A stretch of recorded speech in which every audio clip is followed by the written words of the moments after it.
This is Money Motivation and Mike, and I am your host, Michael Wainwright. In charge of all the controls is audio engineer Jason Wright. And hello to you, world. This is the show that will change your life. You can contact us at info@mx3.vip and find all of our content at mx3.vip or on YouTube at youtube.com/@mx3podcasts. Don't forget to like, subscribe, and hit the icon bell to get notified of all of our content, which comes out every Monday morning around 9 o'clock. Now, something I have been promising the folks now going on a good month plus, maybe even a month and a half, Jason, with the World Series champion Texas Rangers getting in the way, is getting on to these 1990s. You know, we covered the 60s, we covered the 70s, we covered the 80s. It is football season still. We're getting into the 90s. And as I prepped for this particular show, I have a lot of information on the 1990 Dallas Cowboys. When I was in the 70s, as I was a kid growing up, maybe you don't remember all those things. Maybe you don't have attention to the details. But the 1990s Cowboys were basically getting prepared when I was in college, and then they were getting ready to go unload on the world as I was coming out of college and getting into my profession. So I know a whole lot about the 1990s Cowboys, and we're going to start discussing all that here momentarily. But over the last 28 days, Jason, our subscribers continue to grow. They're up 68%, and our watch time over the last 28 days is up 169.8%. Thank you for all that. Now, what about our 7-day? As I've said on the show, as our numbers continue to grow, then we will use more percentages than we will otherwise. And I believe our subscribers are up like 10% over the last 7 days, continuing to grow. We continue up 10%, continue to appreciate all of the audience, the listening and viewing audience. So today, 1990s Cowboys, as we stand right now. Now, I have already figured out that this is going to be a couple episodes. I know I tried to cover decades in the past in one episode, and I think what we're going to do today is we're going to talk about how those 1990 Cowboys were built, and then we'll work into those seasons, maybe a little bit today, but for sure moving forward over the next episode or two. And as we come into the Christmas holidays, probably going to have some kind of Christmas episode. And then I've also got to get into year-end tax preparation, getting yourself prepared for what you're going to do come January, February time with your income tax returns. So those are the things to be looking forward to here on Money Motivation and Mike in the upcoming episodes. But right now, the 1990 Dallas Cowboys. And we cannot start in 1990, Jason. We got to go back, and we got to get into some of the things that Tom Landry had done. Because, a lot of people had their footprint on this particular decade team, not just Jimmy Johnson and not just Jerry Jones. Jimmy Johnson, I'll give him 90 plus percent, because he was the heart and soul of putting that team together. There is no doubt, and there is no debate on why the 1990s Dallas Cowboys became what they became. And it is one name and one person, Jimmy Johnson. And also congratulations to him. He's finally getting put into the Ring of Honor of the Dallas Cowboys, which is 25 years overdue. Like, he should have been put in 1994 after he was no longer the coach of the Dallas Cowboys. But, that's just my personal opinion. And since it's my show, I get to say that. Nevertheless, Tom Landry, 1988, the person who was the person who was drafted that made the biggest impact in 1988 was none other than Michael Irvin. He was the 11th overall pick. Could not stand Michael Irvin coming out of college because he played for those crazy thug Miami Hurricanes, as I like to call them, and there was just been shows called Convicts and Catholics. And the Catholics were the Notre Damers, and the Convicts was the Miamis. Another big pick out of that 88 draft was Ken Norton Jr. He was the 41st pick and the second rounder. Now, the rest of that draft wasn't so special. This was Tom Landry's last ever National Football League draft, but he did, just like he had done in the past, by picking some oddball crazy pick late in the round. Now, what I'm referring to is Roger Staubach. being picked late in the 1964 draft. In the 11th round, the 290th pick out of the Air Force, Chad Hennings, defensive tackle, was drafted by Tom Landry. Now, significance of that is he had to go serve in the Air Force, but he ended up joining the Dallas Cowboys there in the early 90s and playing a big-time role there in the middle of that defense. So there is you another, let's say, stamp that Tom Landry, who was all forgotten when fired on the spot as soon as Jerry Jones became the coach in 1989. But right off the bat, there you go. Now, players that Tom Landry also had his footprint on that were part of these 1990s Cowboys: Jim Jeffcoat, big-time pass rusher on the outside. Nate Newton, fan favorite, played in there in the left guard position forever. Kevin Gogan, who might have been as big a ringleader and as big of getting people lined up, when I'm talking about mentally lined up, not physically, as Michael Irvin was in leadership. Kevin Gogan. Mark Tuinei, the left tackle, who has been involved in a lot of photographs of Troy Aikman because he's protecting Troy's backside. And I'm even going to mention number 40, Bill Bates. Overrated, in my opinion. Was a hustler, gave it all, out of the University of Tennessee, but I don't know why he was on the nickel coverage of the 1992 Dallas Cowboys. Unfortunately for him, he got hurt. Fortunately for the Dallas Cowboys defense, he got hurt because now we got somebody else on the field besides Bill Bates. And another person there that was part of the 89 Cowboys that gave up big money to stay in Dallas because he believed in the vision and the dream that Jimmy Johnson was selling was Eugene Lockhart. And Eugene Lockhart, what did he do? He signs back with the Cowboys for less money, and it wasn't 6 weeks into the season that he gets traded by Jimmy Johnson.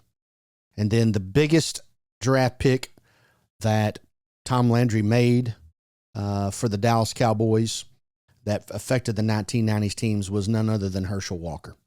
So there is a dozen, at least 10 players that the old Tom Landry regime, which Gil Brandt would have been a part of as well, and Tex Schramm had on these 1990 Cowboys. So don't think that Jimmy Johnson comes in 1989 and strips this team down to 0 players and goes and builds it back up. That would be impossible and not something that you would want to do. But for the most part, he did strip most of it down.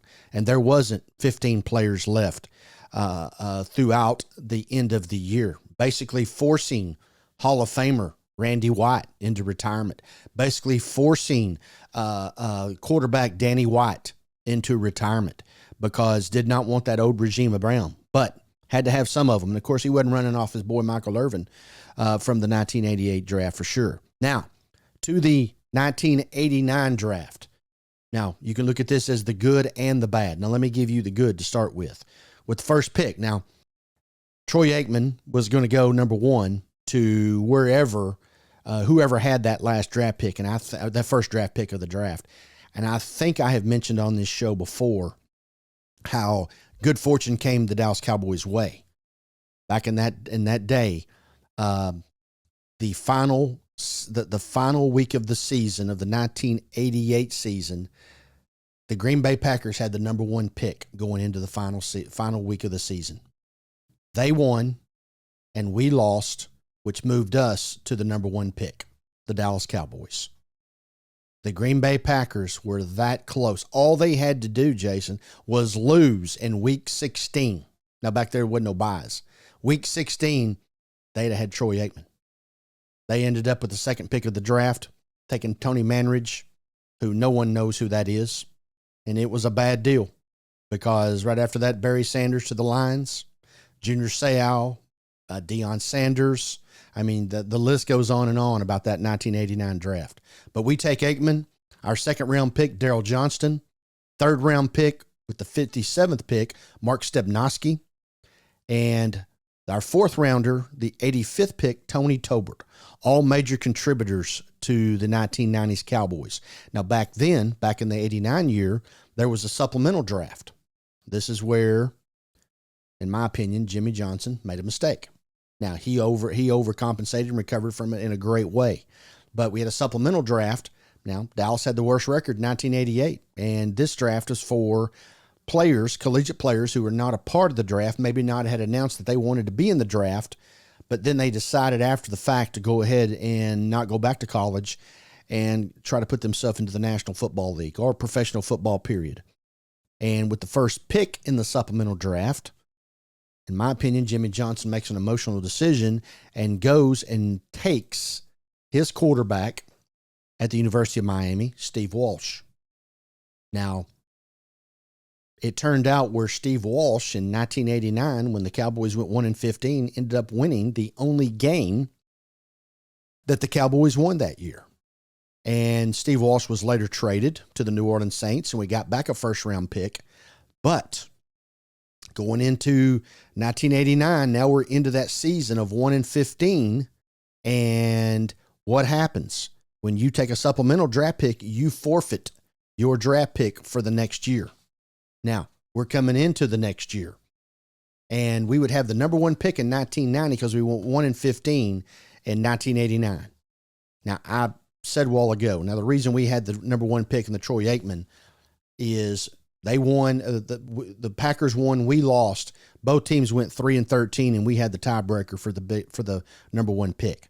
Now, coming into the 1990 draft, which I'm going to touch on here for a little bit because it involves Emmitt Smith.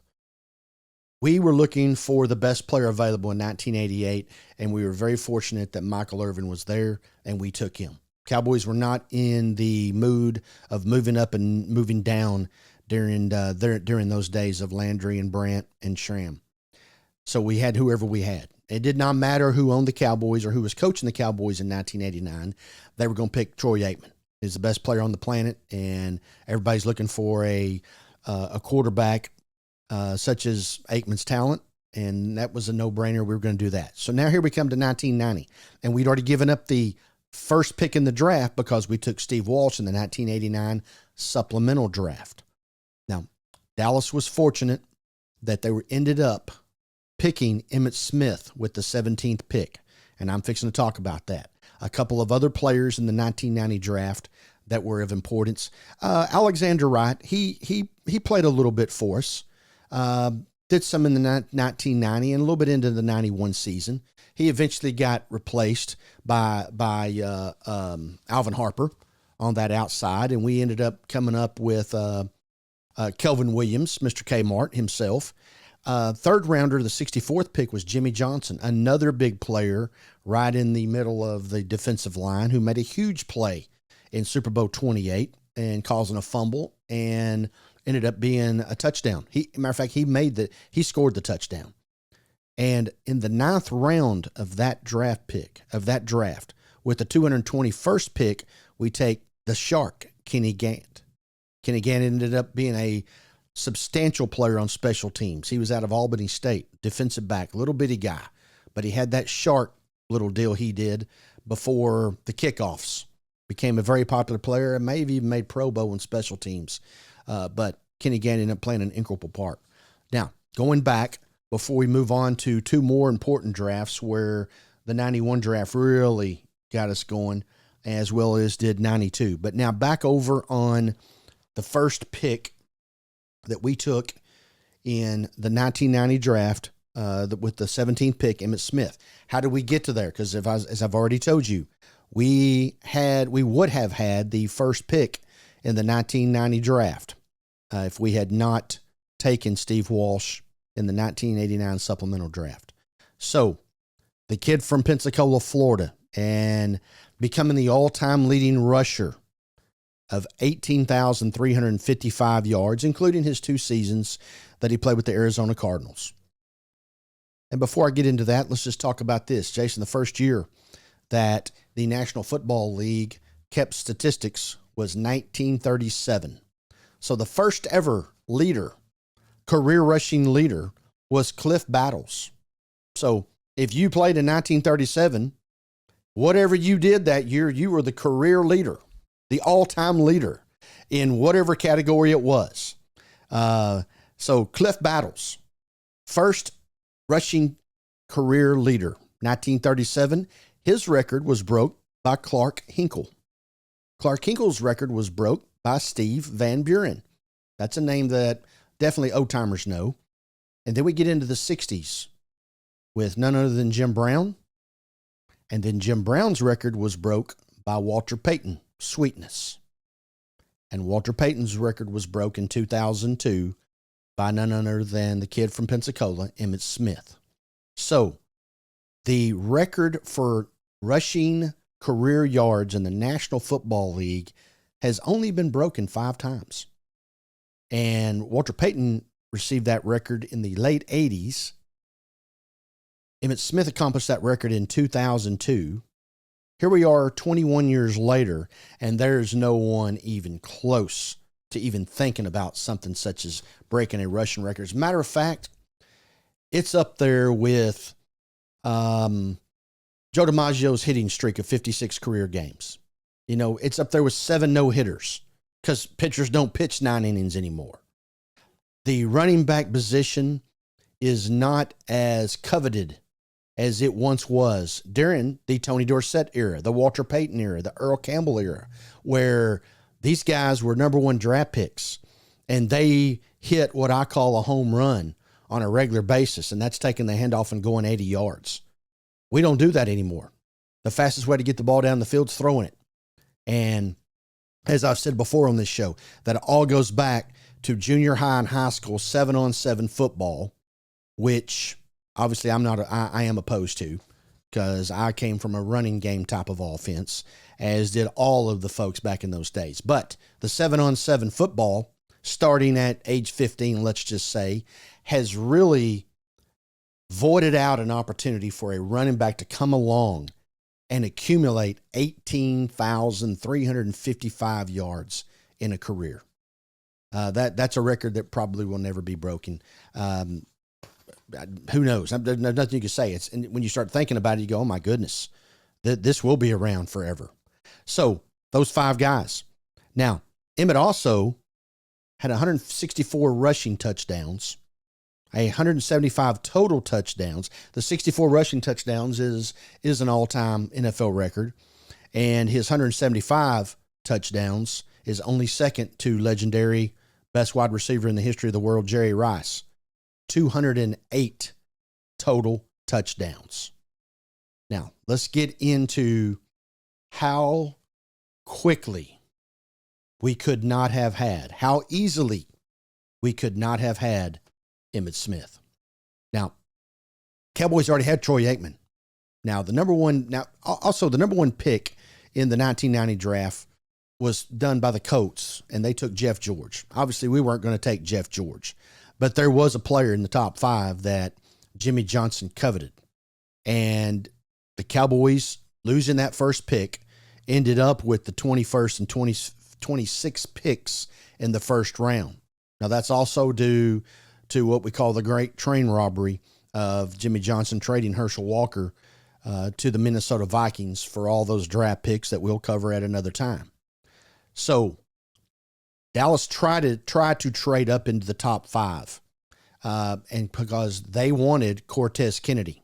Cortez Kennedy played for the University of Miami, played a long time with the Seattle Seahawks, would have been right there in the middle of all that other good stuff, and I don't know how much better you could have made that defense in the 1990s, but Cortez Kennedy would have helped that. But 3 days before the draft, the Cowboys found their next running back. The Dallas Cowboys traded 2nd and 3rd round draft picks to the San Francisco 49ers for then little used former number 1 draft pick from 1987, Terrence Flagler. You've never heard of that name, have you? Terrence Flagler never played a down of football for the Dallas Cowboys.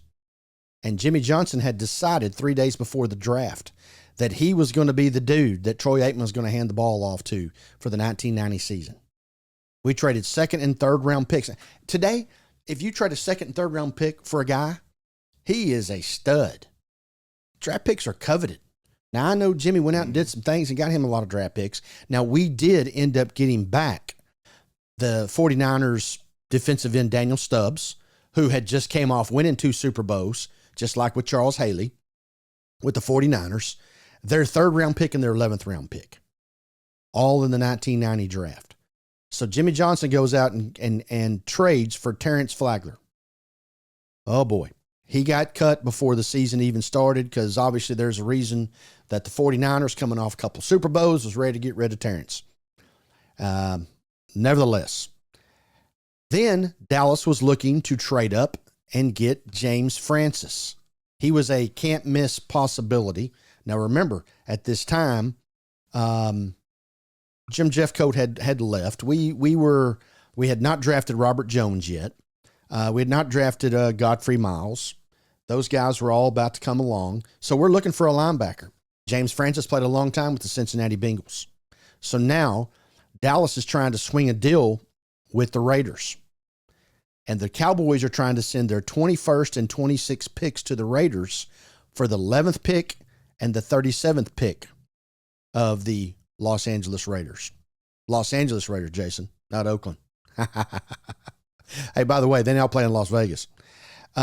So that they could select Francis.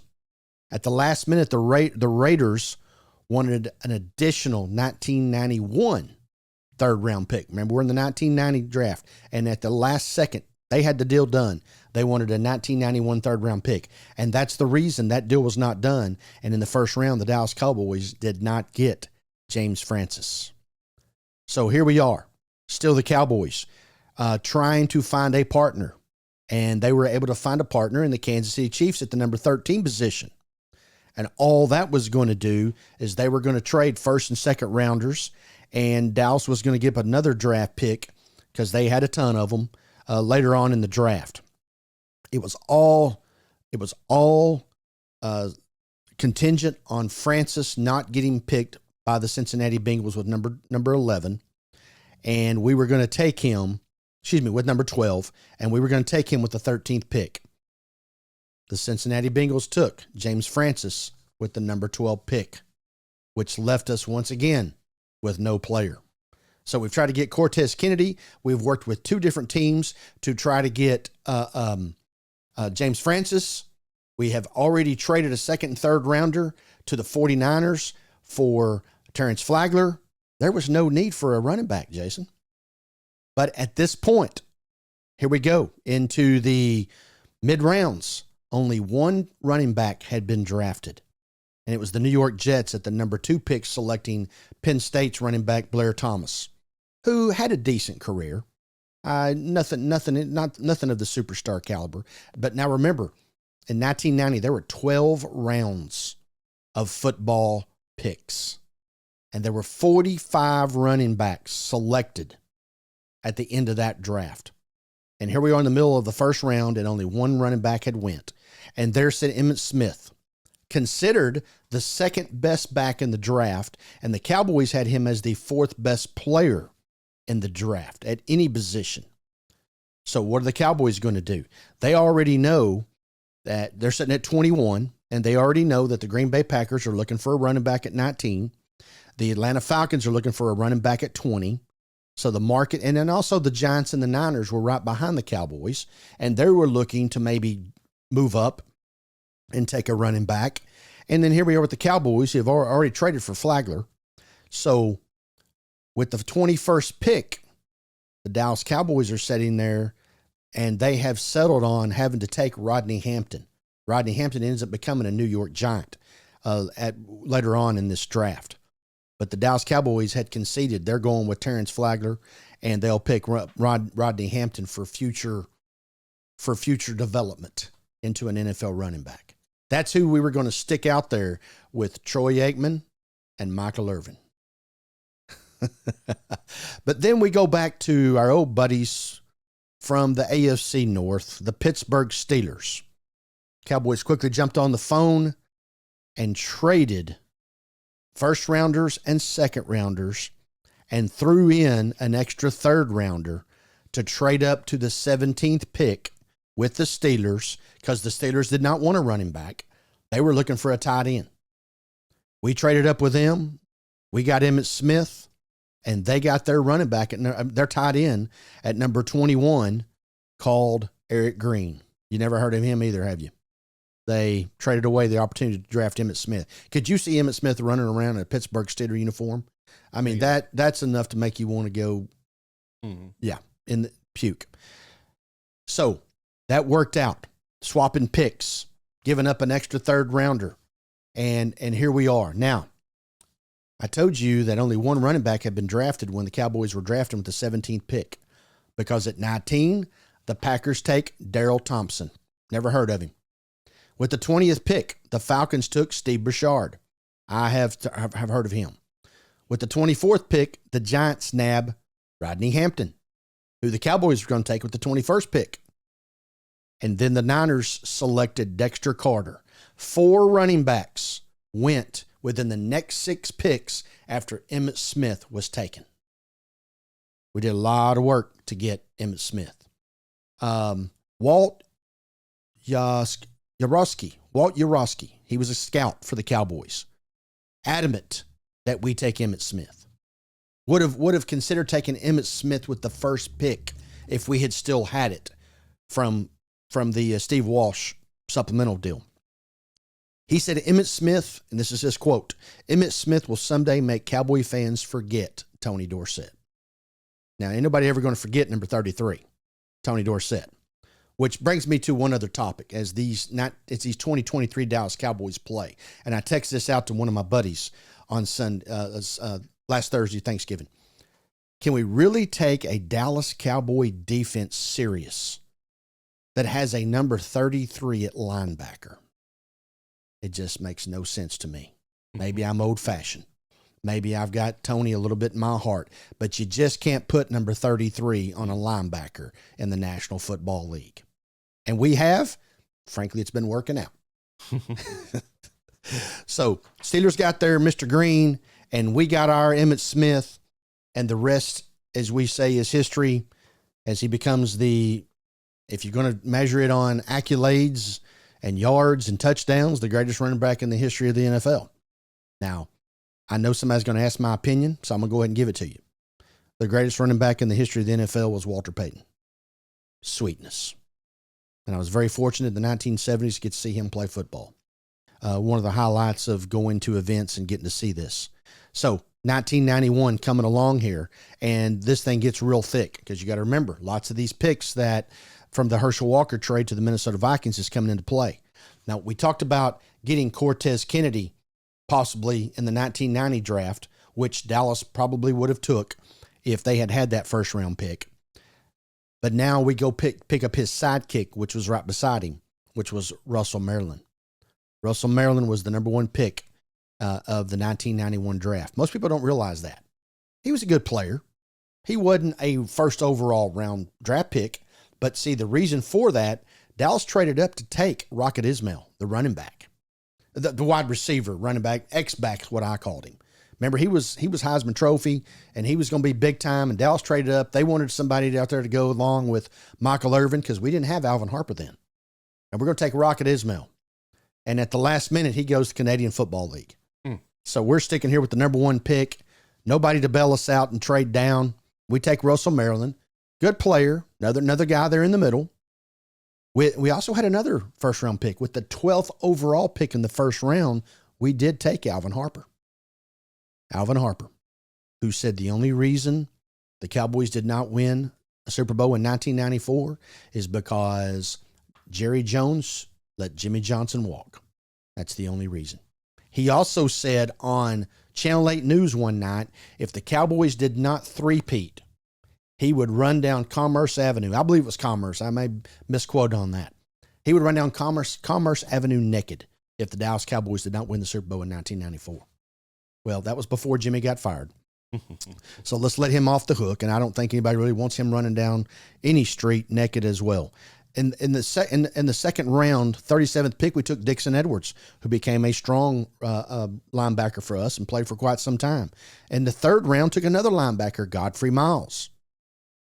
In the third round, with the 70th pick, we took Eric Williams, offensive tackle from Central State. Became a nasty boy on the right tackle position. Big-time player. In the fifth round, we took Derek Brownlow. He was a contributor of some sort. Now, here's one that you're really going to fall out of your seat on, Jason. With the 7th pick, 173rd pick out of Emporia State, Leon Lett. Leon Lett played a big part in the first ever football game you ever went to, Jason. Yes, he did. And it was a big anniversary here, 30-year anniversary of the old Leon Lett play against the Miami Dolphins. We've got the Miami helmet right here in the studio. That reminds us of that game every time we look at it. And I'm sure Leon's not a big fan of the Miami Dolphins. And everybody in the world was getting out of the way of that football, but number 78. I don't know. Probably the biggest impact of this draft was the 12th pick, the 12th round pick, the 320th pick out of TCU, Larry Brown. Larry Brown, 320th pick, and becomes MVP of Super Bowl 30. I mean, there's reasons why the Dallas Cowboys of the 1990s is considered one of the greatest teams to ever play football. And that is because of being able to find Leon Letts in the 7th round and Larry Brown's in the 12th round. Then we come to 1992, which, in my opinion, finalizes the heart and soul of what ended up being the team of the 1990s. Kevin Smith. Now, at the end of that 91 season, we went up to Detroit and just got hammered. And they were running all over the place. Matter of fact, our buddy Barry Sanders was in that game, but we couldn't cover no one. So the Dallas Cowboys go out and they take defensive backs with 3 of their first 5 picks. And they turned out to be pretty good. Because in the first round, we took Kevin Smith with the 17th pick out of Texas A&M. Okay. Also, we had another first rounder, which was the 24th pick, and we took Robert Jones, linebacker out of East Carolina. Now, I bet you never heard of this guy, Jason. With the 2nd pick and with the 2nd rounder and the 36th pick, the Cowboys took Jimmy Smith. Stud. I remember seeing him at Texas Stadium. They invited all the fans down back when you could get access to all these guys, but they practiced before they turned us loose and let us get down on the field and get autographs and stuff. Jimmy Smith put on a show, but he couldn't get on the field in Dallas because of the Michael Irvins and the Kelvin Martins and the Alvin Harpers, etc. So Dallas ends up trading him away to the Jacksonville Jaguars, and he went to Pro Bowl after Pro Bowl over there. Was a phenomenal player. As a matter of fact, he played from 1992 to 2005. How did we let that guy get away? 13 years of football. Phenomenal. You wouldn't have been looking for a Randy Moss in 1998 if you'd have kept Jimmy Smith in 1992. And I don't recall exactly when we traded him away. Great player. Another went to Jackson State, which is where Deion Sanders just came from. All right. Also in that 2nd round, the 37th pick, we had back-to-back picks. Would you believe we got Darren Woodson in the Ring of Honor, and really the next Dallas Cowboy that should go in the Hall of Fame, should already be there. He's either the all-time leading tackler for the Dallas Cowboys or that record just got broke. But, I mean, he's up there. Played linebacker at Arizona State, but then moved to safety, and he was a hit machine. And, he could cover those receivers in the slots, which is a very difficult thing. And with the 3rd rounder, the 58th pick, we took a guy named Clayton Holmes, who played a little bit for us. I mean, he was around. He was great on special teams, et cetera, et cetera. But those are the type of players that we ended up with that ended up making this team the team of the 1990s. Now, we've covered a lot of material, and all we've done is talk about how they built this team. And that doesn't even go back to getting Jay Novacek and Plan B free agency, which is something we'll try to cover at another day, or going out and trading with the San Francisco 49ers.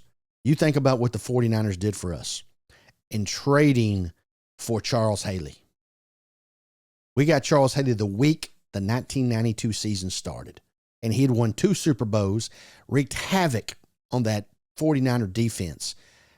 Personal issues, issues with the front office, and Haley comes to the Cowboys. Big deal.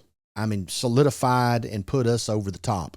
James Washington, another Plan B free agent, played college ball at UCLA with Troy Aikman and Ken Norton Jr. They all played there at UCLA together and came over. And then let's see, Vincent Smith. He was a 93 draft pick, ended up being a big player that played left side, outside linebacker. Those kind of lists go on. Thomas Everett, we traded for him, played in the secondary. So you had a lot of things going on. Now, the one constant with all that stuff is you had a mastermind who knew how to draft players, who knew how to evaluate talent.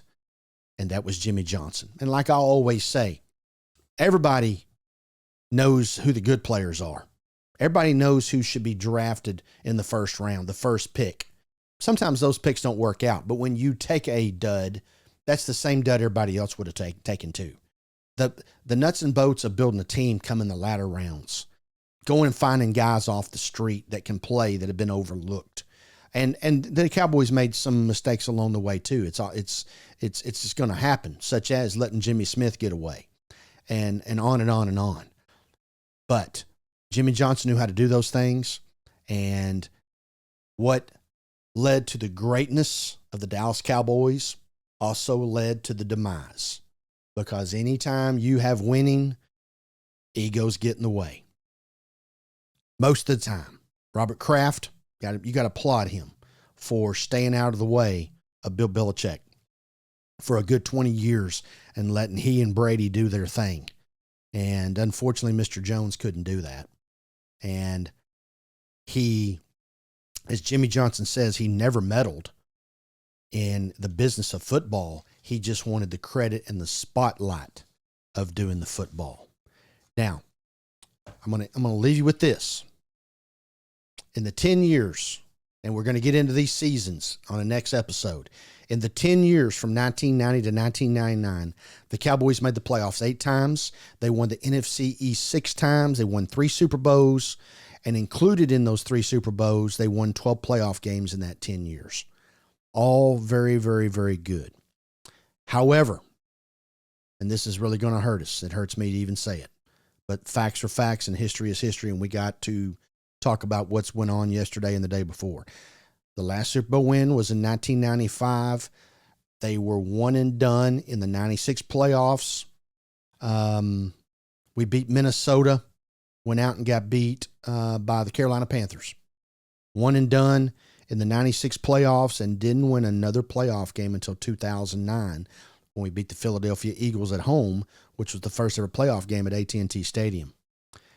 And in fact, since the 1995 Super Bowl season, the Cowboys have won just 4 playoff games, and never more than 1 in a season, which continues the drought of not going to the NFC Conference Championship game, which used to be a staple at Dallas Cowboy headquarters, which used to be a staple of why still to this day, the best team that ever played in Dallas, Texas was the 1970 Dallas Cowboys. And they get overshadowed because of the Pittsburgh Steelers, and just a couple of points away from winning all 5 of those Super Bowls. Now, I'm partial to the 90s. The 1977 team, as I've said on this show, was my favorite team of all time, because that's really when I understood what was going on a football field. Statistics tell you that the only decade that was better for the Cowboys is the period from 1970 to 1979, and in that stretch won 2 Super Bowls and played in 3 others that we lost, 2 to the Steelers. Won the NFC East 7 times. 90s Cowboys only won it 6, and only missed the playoffs in 1974, but still had a winning record. Cowboys missed the playoffs twice in the 1990s. They missed it in 1990. Actually come down to the last game of the season. From what I remember, the Rams needed to beat the 49ers. No, 49ers needed to beat the Rams, and we would have gotten in at 7-9 as a wild card. Did not. And we did not make the playoffs in 1997, which was the end of the demise of the Barry Switzer 4-year era, who became the second Super Bowl winning coach who had also won a national championship in college football behind Jimmy Johnson. Now, one other tidbit there that we're going to start on here on the next episode is when Jimmy Johnson became the coach, Jerry Jones, when he became the owner, he had it narrowed down to two people. Everybody thinks it was, I'm going to go get my roommate from the 1964 Arkansas Razorbacks, and we're going to go play some football. But his second choice was Barry Switzer, because Switzer had been fired as the Oklahoma Sooners head coach in 1988 with all that stuff that was going on up there. Machine guns off the top of dormitories and all kinds of crazy stuff. But his second pick was Barry Switzer, because those were the two names he knew. Those were the two guys that he remember Switzer was a college graduate assistant with those Arkansas Razorback teams that Jones and Johnson played on. So he was going after football guys who could run football business. And it all went great until 1993, and we'll continue that on another episode. And once again, for Money, Motivation, and Mike, we continue to thank you for listening and viewing our show on a weekly basis. Please contact us at info@mx3.vip and find all of our content at mx3.vip or on our YouTube channel, youtube.com/@mx3podcast. And don't forget to like, subscribe, and hit the icon bell to get notified of all of our new content, which comes out every Monday morning around 9 o'clock. For all those who've been a part of this one, continue to live your life the right way.